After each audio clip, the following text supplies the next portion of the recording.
शास्त्र कहते हैं कि ज्ञान मिच्छेत तू शंकरात्। शास्त्र कहते हैं कि ऐ शंकर, ज्ञान मिच्छेत तू शंकरात्। ए शिव, ज्ञान देने के चलते आप शंकर हैं।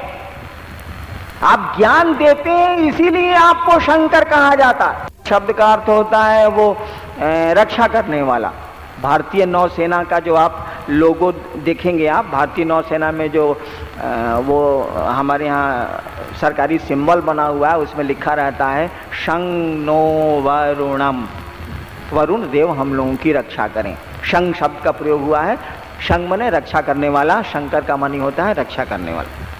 लेकिन शास्त्र इसकी व्याख्या करते हैं। शास्त्र कहते हैं ज्ञान मिच्छेत तू शंकरात्। तुमको शंकर इसीलिए कहा जा रहा है कि तुम ज्ञान देते हो। तो वो जगत गुरु हैं। जगत गुरु के रूप में तो कोई एक एक इंसान भी उनसे जुड़ सकता है। हम लोगों ने कहा कि शिव का शिष्य होने के लिए जात धर्म जगह से कुछ लेना देना नहीं। दूसरी बात हम लोगों ने कही कि भाई न खाने पीने पे रोक है, न पहनने पे रोक है। आप कहते हैं कि साहब महादेव का चेला होके हरिनारायण जी आप कभी कभी देखते हैं मुर्गा भी खा लेते हैं। हम कहा कि महादेव शर्त लगा देंगे कि प्याज नहीं खाना है तो हम लोग चेला नहीं बनेंगे उनके।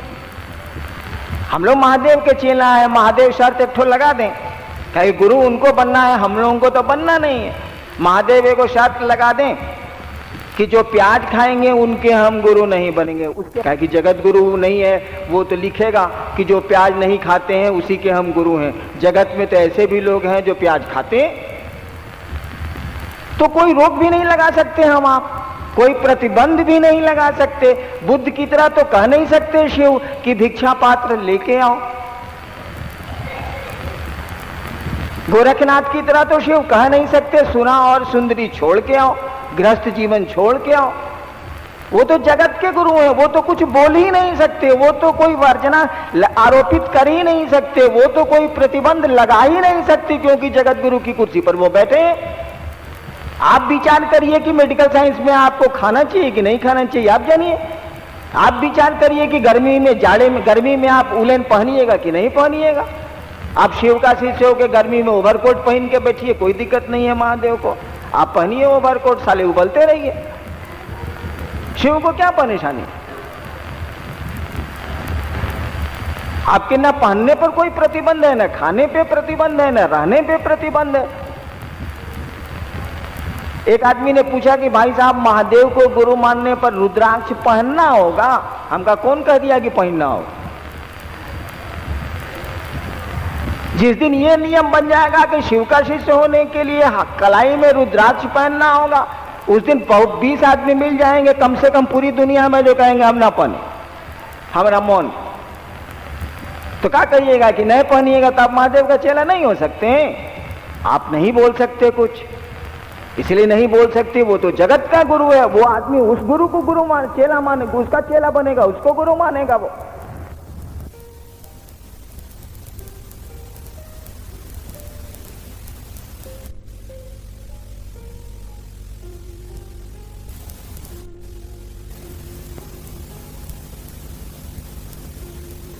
वो जगत गुरु तो कुछ भी नियम नहीं लागू कर सकता, वो जगत का गुरु है। जगत में भिन्न भिन्न तरह के लोग होते हैं। कोई कहेगा कि बिना मांस खाए हम अफ्रीका में रहते हैं भाई साहब, और नदी के अमेज़न घाटी में रहते हैं, बिना मछली खाए तो मुझको तो खाना ही नहीं मिलेगा। आप कहते हैं मछली नहीं खाइए शिव का शिष्य होके, तो हम क्या? वो तो जगत का गुरु है, किसी को रोक नहीं सकता वो अपना शिष्य बनने के लिए। कोई प्रतिबंध, कोई वर्जना वो आरोपित कर ही नहीं सकता, लगा ही नहीं सकता वो। हम लोगों ने कहा शिव का शिष्य होने के लिए कोई वर्जना नहीं है। ऐसा थोड़ी ही है कि हम लोगों को नहीं समझ में आता है कि समाज में क्या गलत है क्या सही है। खूब समझ में आता है। ये भी समझ में आता है कि प्याज लहसुन पेट में जाके 48 घंटे पर पचता है। ये ज्ञान तो हम लोगों को है। हम लोग समझते हैं कि मेडिकल साइंस कहता है कि ये चीज़ खाना नहीं चाहिए, ये चीज़ खाना नहीं चाहिए, ये चीज़ खाना नहीं चाहिए, ये तो हम लोग समझते हैं। लेकिन क्यों नहीं लिखते हैं, क्यों नहीं कहते हैं कि ये चीज छोड़ के आइए। एक बार मैं आरा गांगी श्मशान में साधना कर रहा था। उस समय पटना लॉ कॉलेज का विद्यार्थी था मैं, 1974 की बात। 73-74 की बात है। तो एक महाप्रेत ने मुझको कपालिक क्रिया बतलाई थी, 1 साल बीत गया। उस महाप्रेत ने मुझसे जब फाइनली जब सिद्धि हो गई कपालिक की, रात के 2 बजे उसने कहा कि तुमको एक फल छोड़ देना होगा। हमने 2 बजे रात में श्मशान में, गांगी श्मशान है एक आरा में, वहीं मैं बैठा हुआ था। मैं सोचने लगा कि कौन फल छोड़े साले को। 1 मिनट विचार करने पर हमने कहा कि ककड़ी नहीं खाएंगे। सलाम खाते ही नहीं है तो कहा ककड़ी नहीं खाएंगे। कहा ठीक, अब तो खाता हूं, अब थोड़े ही श्मशान की साधना मैं करता।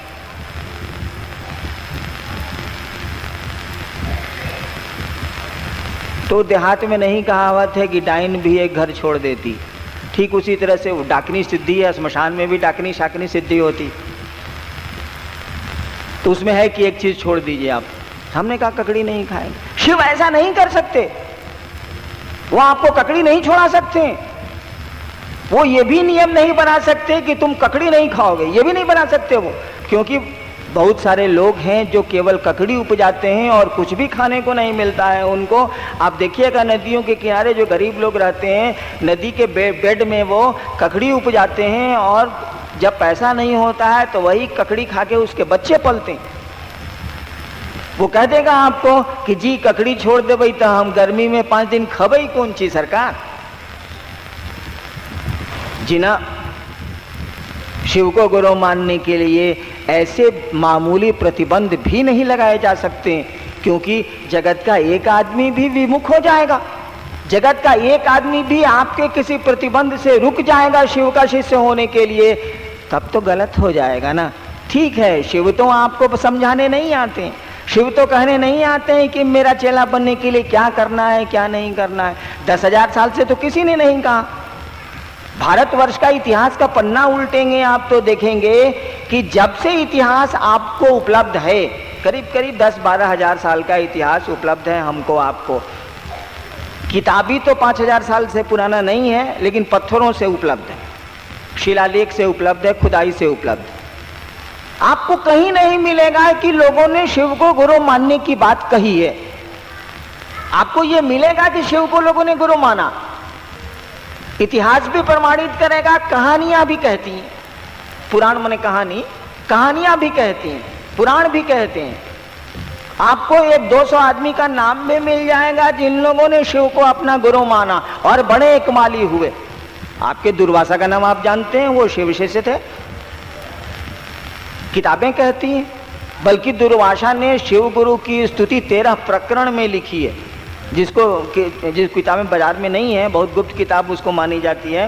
तंत्र की गोपनीय स्तुति करके एक पुस्तक हमको मिली थी, बहुत पुरानी, उसमें है।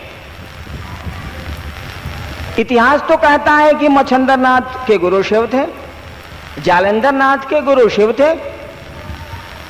ये तो ऐतिहासिक लोग हैं, इतिहास मानता है इस बात को। दक्षिण भारत में बहुत सारे लोग हुए हैं जिन लोगों ने लिखा है कि शिव मेरे गुरु थे, और वो जंगलों में जब जा रहे थे तो शिव ने खुद उनको दीक्षा दी। ये प्रमाण आपको मिलते हैं कि लोगों ने शिव को गुरु माना है, और शिव को गुरु मान के बड़े इकबाली लोग हुए हैं। मच्छंदर नाथ हुए, देखिए गोरखनाथ उनका चेला हुआ। जालंधर नाथ हुए, उनका चेला कन्हपा हुआ, जिसने कपालिक संप्रदाय की शुरुआत की भारतवर्ष में।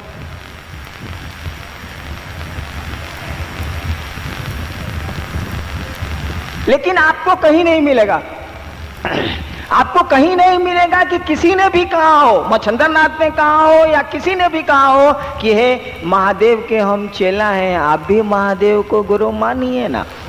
कहीं नहीं है, कहीं आपको यह बात नहीं मिलती है किताबों में लिखी हुई। तो आज जब आप कहने चले हैं कि शिव को गुरु मानिए, तब तो सोच समझ के कहना होगा ना। 10,000 साल में किसी ने नहीं कहा ये बात, किसी ने कहीं नहीं कही ये बात कि शिव को गुरु मानिए आप। वो लोग शिव को गुरु माने हुए थे, बड़े इकबाली लोग हुए, खुद गुरु हुए, वो बहुत बड़े गुरु हुए। वो लोग कहा नहीं, किसी को बताया नहीं, किसी को कहा कि मैं गुरु हूं। बोलो, आज जब हम लोगों ने कहना शुरू किया कि महादेव गुरु हैं, आप उनके शिष्य बड़ी आसानी से हो सकते हैं, तब तो उसके साथ बहुत होशियारी बरतनी होगी ना। कोई प्रतिबंध नहीं लगाना होगा, कोई वर्जना आरोपित नहीं करनी होगी। हम लोगों ने कहा कि शिव को गुरु मानने के लिए कोई वर्जना नहीं,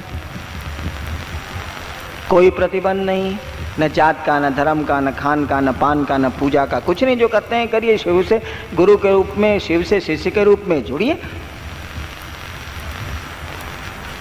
और जुड़ेंगे कैसे? आप मान के जुड़ेंगे। हम किसी को पिता मानेंगे और माने रखेंगे तो पिता पुत्र का संबंध चलेगा। हम किसी को मित्र बनाएंगे और मित्र बना के मित्र बनाए रखेंगे। अंग्रेजी में कहावत है, फ्रेंडशिप मस्ट बी रिन्यूड। मित्रता का रिन्यूअल होता है, नवीकरण होता है। रिश्ते का भी नवीकरण होता है। मित्रता एक रिश्ता है। ठीक उसी तरह से गुरु शिष्य का संबंध भी एक संबंध है। इसका रिन्यूअल होना चाहिए, इसका नवीकरण होते रहना चाहिए। अन्यथा ये आप भूल जाएंगे, रिश्ते से हो जाएंगे, रिश्ते से हो जाएंगे तो परिणाम भी कम हो जाएंगे, परिणाम बंद हो जाएंगे। मित्रता खत्म हो जाएगी, भूल जाएंगे तो। शिष्यता खत्म हो जाएगी, भूल जाएंगे तो कम से कम ऐसी मित्रता तो जरूर कर लेनी है कि आप सो भी जाइए तो उस मित्र को याद रहे कि आप उसके मित्र हैं, ताकि वो आपसे मिलता जुलता रहे, वही रिन्यूअल करता रहे। दोनों तरफ से रिन्यूअल होता है। आप शिव को गुरु माने, इसको रिन्यूअल करते रहिए, यानी अपनी याद में रखिए, भूलिए नहीं कि आपके गुरु शिव हैं। और नहीं तो ऐसा कुछ कर लीजिए कि शिव की तरफ से रिन्यूअल होता रहे। दोनों स्थिति में काम चल जाएगा। एक तो आप रिन्यूअल करते रहिए अपने रिश्ते का कि महादेव मेरे गुरु हैं, भैया हम महादेव के चेलाई। गप करते रहिए, याद करते रहिए, रोज सुबह उठ के बिस्तर पर कहते रहिए कि हे महादेव आप हमारे गुरु हैं, हम पर दया नहीं करिएगा। या तो आप अपनी तरफ से रिन्यूअल करते रहिए, शिव गुरु की चर्चा करते रहिए, रिन्यूअल करते रहिए, या फिर रिश्ता ऐसा बना लीजिए कि वो शिव ही रिन्यूअल करता रहे, शिव ही आपको जगाता रहे कि तू मेरा चेला। अरे तू सो गया, उठ उठ उठ, तू मेरा चेला है। यानी दाखिला ऐसा कर लीजिए कि शिक्षक ही सुबह 4 बजे आपको जगा दें, रे ससुरा अभी तक सोया हुआ है, उठो ना, सुबह हुई है। पढ़ेगा नहीं। शिक्षक जगाते हैं छात्र को, शिक्षक जागरूक करते हैं अपने छात्र को। बट व्हेन, कब? जब दाखिला हो जाता है विद्यार्थी का, जब विद्यार्थी उस स्कूल में एडमिट हो जाता है। ठीक उसी तरह से गुरु शिष्य के संबंध में अपना दाखिला तो संपुष्ट कर लीजिए। शिव गुरु विचार में हो गए हैं आपके, और अभी आप बंगला स्कूल में शिव चर्चा में घर से चले हैं।